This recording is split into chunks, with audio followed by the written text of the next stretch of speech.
le sorcier, même il te lance la maladie, il te lance ces choses-là, bah, puisque le Saint-Esprit a toi et tu fais le bon choix, alors cette maladie est refoulée. Parce que comme je le dis toujours dans mes messages, que ce soit le sida, que ce soit ces maladies-là, inguérissables-là, maintenant ça se lâche. Ça se lâche. Les sorciers lâchent tout cela. Est-ce que vous voyez? Donc ce sont des choix que, quand tu veux vraiment avoir une guérison spirituelle, c'est des choix que tu dois faire. Personne ne peut le faire pour toi. Comme j'ai l'habitude de dire dans mes messages, personne ne peut aller au toilette pour son ami. Quand tu sois la fatigue, tu dis, ah non, vraiment je suis fatigué. Vraiment, même si ton époux tu l'aimes beaucoup, tu ne peux pas lui dire, ma chérie, va au toilette pour moi. Ça ne peut pas se faire. Quand tu sois la fatigue, mais tu dois aller au toilette toi-même. Alléluia. Il y a des choses qu'on peut faire. On peut faire, les amis peuvent faire pour nous aider. Mais ça seulement ne peut faire que toi seul et toi seul. Amen. Donc le Seigneur te dit, alléluia. On a vu tout à l'heure, le pasteur, le malade, il était là. Il dit, il n'y a personne pour me jeter à l'eau. Il n'y a personne pour me jeter à l'eau. Est-ce que vous voyez? Donc il faudrait que, une fois que tu as fait le choix là, tu as pris la décision d'être guéri, d'être sauvé, de marcher en conformité de la parole de Dieu. Alors maintenant, il faut protéger ton esprit, afin que tu ne perdes pas le fruit de ta récompense. Une fois que tu es devenu chrétien, tu as accepté ça là, il ne faudrait pas perdre vraiment cette récompense. Donc ferme ton esprit, parce qu'il y a beaucoup de choses qui arrivent dans ce monde-là, comme je l'ai dit tout à l'heure, les femmes qui sont nues, l'homme de la rue qui va venir te faire des offenses là, mais il faudrait qu'il y ait cette force en toi de dire non, là il faut dire non. Tu dis non, non, moi je suis marié, moi je suis fiancé, ou bien moi en tout cas, je vais mutiner mon corps dans la sanctification. Alléluia. Il faut que tu aies cette force là. Ferme ton esprit. Au cause qui te glorifie pas le Seigneur. Comme un témoignage, il y a une sœur en Christ un jour qui a été, pour moi, qui a eu un bon boulot dans un cabinet comptable. Quand elle est arrivée dans le bureau, il y avait des femmes, des sœurs, simplement des femmes également comme elle, 3, 4. Donc elle est arrivée là, elle ne la connaissait pas. Donc le week-end, elle revient au week-end, et puis elle revient. Ces sœurs-là, maintenant c'est l'occasion vraiment de tout ce qu'elles ont fait durant le week-end. Durant le week-end. Donc elles font tout pour l'inviter dans la causerie. Elle dit non, non, non, non. Moi, mon corps est le temple de l'Éternel. Je ne peux pas souiller mon corps avec ces causeries. Ces causeries qui ne glorifient pas le Seigneur. Ça ne peut pas entrer en moi-même. Je ne peux pas en tout cas être avec vous. En tout cas, vous avez menti. C'est pas avec moi. Ces causeries, non, non. Claire. Elles sont restées là vraiment humiliées. Donc maintenant, quand il est le temps, vraiment à midi, quand il est le temps, elles doivent sortir tout cela. Quand elles sortent, elles font un peu. Mais quand elles arrivent, en tout cas, faites attention à la vie. Faites attention à la vie. Et avec le temps, elles sont devenues chrétiennes. Alléluia. Amen. Donc quand tu as pris la décision vraiment d'être chrétien, et vraiment de marcher à conformité de la parole de Dieu, ferme ton esprit. Il faut que tu sois sourd à tout ce qui ne glorifie pas le Seigneur. Alléluia. Nous lisons également dans Proverbe chapitre 4, verset 20 à 23. Proverbe chapitre 4, verset 20 à 23. Le Seigneur dit ici, mon fils, sois attentif à mes paroles. C'est Dieu qui parle. Prête l'oreille à mes discours, qui ne s'éloignent pas de tes cieux. Garde-les dans le fond de ton cœur. Car c'est la vie pour ceux qui le trouvent. C'est la santé pour tous leurs muscles, tout leur corps. Garde ton cœur plus que toute autre chose, car de lui viennent les sources de la vie. Alléluia. Quand tu médites la parole de Dieu, tout tu médites la parole de Dieu. Quand vraiment tu es sacré avec la parole de Dieu, ton corps est en bonne santé. Alléluia. Il y a des personnes, tu les vois, elles sont plus vieilles que leur âge. Alléluia. Mais quand vraiment tu es sacré avec la parole de Dieu, tu présentes toujours jeune. Alléluia. Tu présentes toujours jeune. Le Seigneur, il te rajeunit. Parce qu'il dit que la parole de Dieu est esprit et vie. Tu deviens toujours jeune. Alléluia. Partout où je passe, quand je dis mon âge, les gens sont étonnés. Ils me donnent 40 ans. Alléluia. Caraïbes, dans le Canada. Je ne cache pas mon âge, alléluia. Est-ce que vous voyez? Dieu te rajeunit. Donc il dit, le Seigneur, il dit que c'est vraiment la santé pour tout ton corps. Tout ton corps. Parce que la parole de Dieu résonne dans ton corps. Ça te rajeunit. Par le maître aussi de Jésus, nous sommes sauvés. Nous sommes guéris. Donc le sang de Jésus qui est dans ton corps là, tu es toujours jeune, alléluia. Donc le Seigneur il dit, dans ce passage, il a répété 2 fois cœur. Il dit, garde ton cœur plus que toute autre chose. Car de lui viennent les sources de la vie. Les pensées que tu déploies ici là peuvent te donner la vie ou la mort.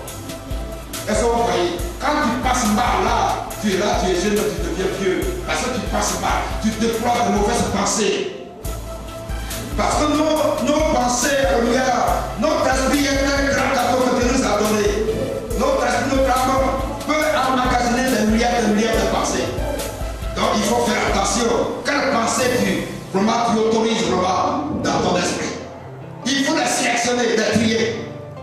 Pour ne pas que tu fasses entrer dans ton esprit là, vraiment ce qu'on appelle ici garbage, de la poubelle. Il faut toujours purifier ton esprit, alléluia. C'est pourquoi nous devons vraiment faire un choix, alléluia. Nous devons vraiment contrôler notre esprit, alléluia. Nous devons contrôler notre esprit, ça c'est très important. La Bible dit que voilà, garde tout ce vraiment, garde ton cœur plus que toute autre chose, garde de lui faire toutes les choses de la vie. C'est pour cela que nous devons vraiment avoir la maîtrise de soi. La maîtrise de soi. Les choix pour une guérison spirituelle, la maîtrise de soi. Un chrétien doit avoir la maîtrise de soi. Son point il dit qu'on nous devons marcher, non selon la chair, mais selon l'esprit. Marcher selon la chair, c'est-à-dire que dès que tu vois que sur la tête là-bas, tout de suite là, tu sautes dessus. Dès que tu vois une femme là, tout de suite là, tu fais les choses là, tout de suite là, on fait mariage. Mais est-ce que tu as demandé vraiment la direction de Dieu? Tout de suite là, tu la vois là, tu vois la chair là, alors, tout de suite là, on fait mariage. Mais est-ce que tu as demandé la direction de Dieu? Nous devons marcher non selon la chair, mais selon l'esprit. Alléluia. Donc la maîtrise de soi. Tout de suite là, un frère t'a fait un petit reproche là. Peut-être qu'il peut t'aider dans quelque chose là. Tout de suite là, tu te laisses aller à la colère. Que c'est quelque chose qui doit t'aider. Mais tout de suite là, tu ne maîtrises pas ta chair, ton corps. Tu ne peux pas maîtriser ton corps. Donc tu te laisses aller à la colère facilement. Ce qui ne peut même pas vraiment donner la colère à quelqu'un.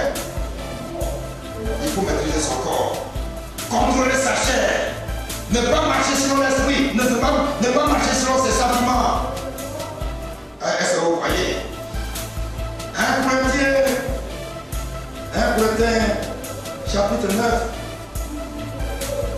1 Corinthiens chapitre 9, verset 24 à 27. 1 Corinthiens chapitre 9, verset 24 à 27. Voilà, il dit, ne savez-vous pas que ceux qui courent dans le stade courent tous, mais qu'un seul remporte le prix? Courez de manière à le remporter. Il ne suffit pas de dire que je suis chrétien et tu viens à l'église. Il ne suffit pas d'avoir des membres de 5 000, 5 000 et tout cela. Il y a vraiment, on fait du grand bruit et tout cela, on fait semblant d'être chrétien, on fait semblant de se salir, de se donner des accolades et tout cela. Mais le Seigneur dit que ceux qui viennent au stade pour courir, ils courent tous. Un seul remporte le prix. Faisons en sorte de remporter le prix, alléluia. Ne faisons pas de mouvement pour rien. Le Seigneur dit que quoi que nous fassions, si cela n'est pas un plein d'amour, nous faisons du bruit comme des reins. Si tu dis que tu es chrétien, tu fais toutes ces choses-là, donner des accolades, vraiment faire ces choses-là. Mais s'il n'y a pas d'amour, si ce n'est pas sincère, c'est vraiment du bruit que tu fais pour rien. Tu perds ton temps. Donc le Seigneur dit que de faire en sorte pour que nous puissions effectivement remporter le prix. Alléluia. Alléluia. Il dit, tous ceux qui combattent, c'est pour toute espèce d'accidence. Et ils le font pour obtenir une couronne corruptible. Mais nous, faisons-le pour une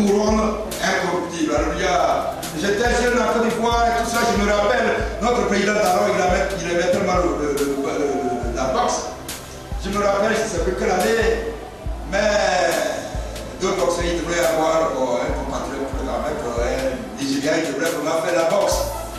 Et ce boxeur-là, à la veille, il a mangé la pâte là avec leur sauce et tout cela, il y avait peu d'huile, tout. Donc quand on lui a donné un petit coup, lui il est venu vraiment dans la scène-narine et tout cela, il ne pouvait plus très bien voir. Et l'autre là, vraiment, il a précipité. Quand il a senti que l'autre était un peu vraiment sous le choc, il a précipité, il a mis KO. Est-ce que vous voyez? Quand tu veux vraiment, tu es un athlète et tu veux vraiment gagner, alléluia, alors vraiment tu t'imposes certaines abstinences. C'est-à-dire que tes mères sont sélectionnées parce que tu vas aller faire un combat. Tes mères sont sélectionnées pour que tu puisses effectivement gagner le combat, alléluia. Donc il dit que tous ceux qui combattent s'imposent une espèce d'abstinence et ils le font pour obtenir une couronne corruptible. Ils le font pour une couronne de ce monde. Mais nous le faisons pour avoir une couronne incorruptible, alléluia.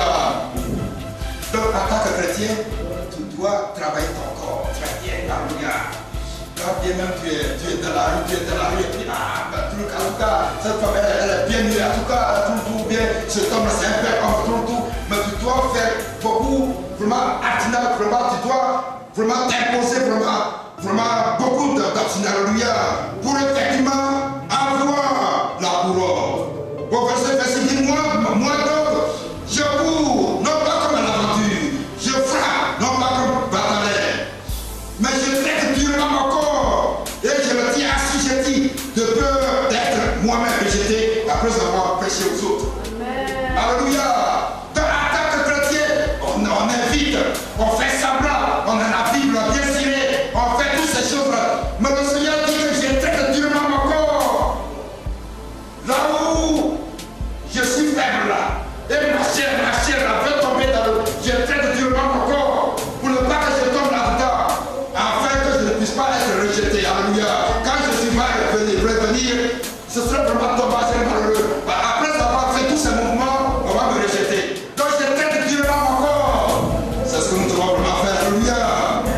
Donc le choix que nous devons vraiment faire, c'est cela.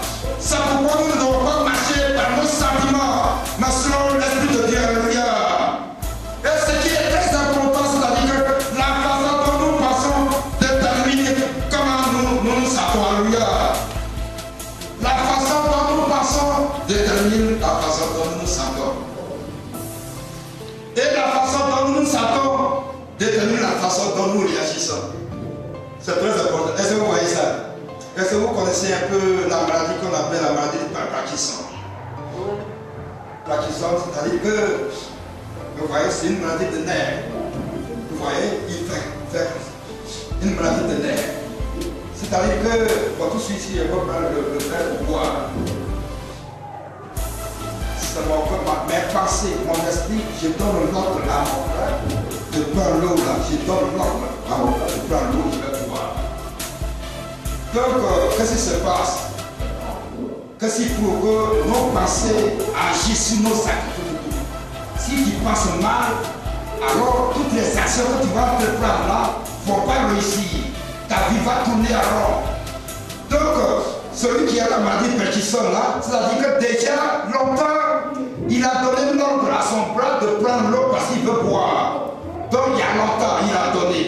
Mais comme il a une maladie de nerfs, donc cette pensée-là, elle est transmise en retard. C'est pourquoi ça fait ça. Il y a longtemps, il a transmis, mais il y a un retard dans la transmission, donc ça fait ça. Ça fait ça. C'est la preuve que nos pensées agissent sur nos actes. Si tu penses mal, tu ne penses pas selon l'esprit,